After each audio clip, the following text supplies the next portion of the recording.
Sa dugang nga balita, Department of Trade and Industry 6 nagpatigayon sa price and supply monitoring bilang pagpanghanda sa Pista Minatay. Presyo sa bulak nagsaka pila ka adlaw antes ang tigkalalag. Ini ang gintutukan ni Zen Kilantang. Zen?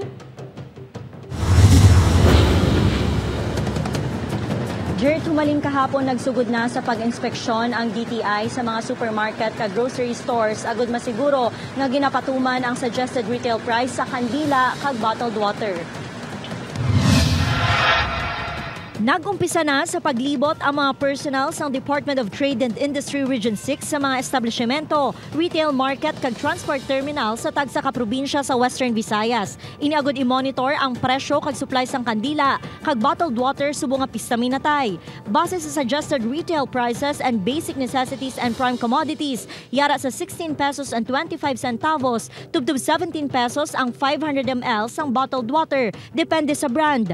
33 tubtub 137 pesos kag 46 tubtub 177 pesos naman ang presyo sang kandila depende sa kadamuon kag brand sini. Nasa as per observation, ample or enough ang ating na supply, no? So no need yung magpanik-buying sa subong ng ating mga consumers. Sara nga makareport sa pinakamalapit nga DTI office pananglit nga may reklamo o kung ginlapas nga consumer welfare. Yara sa 77 tanan ka establishmento ang gin-inspeksyon sang DTI. Magluwas sa kandila kag bottled water, nagpatigayon man sang special monitoring sa supply sang bulak. Diri sa distrito sang Haro, masako na ang mga manugbaligya sa pagpreparar sang nagkalain-lain nga bulak bangod humalin buwas tubtob October 31, madamo na sang order.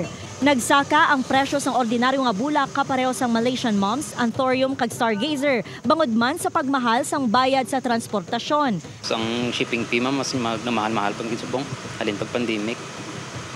Ay almost mga 1 boxes na mga 5,000 sa shipping fee pa lang ma'am. Luwas pa sa subong presyo kaya naga times 2 ng presyo sa bulak. Nagapabilin nga estable ang presyo sa imported flowers. Sara nga makabakal sang flower basket sa 350 tubtub 500 pesos. Jerk ang region-wide monitoring operation ang tikang sang DTI agud maprotektahan ang kinamatarong sa mga konsumidor kag masiguro ang presyo kag supply sa rehiyon. Jerk? Madamo gid nga salamat, Zen Kilantang.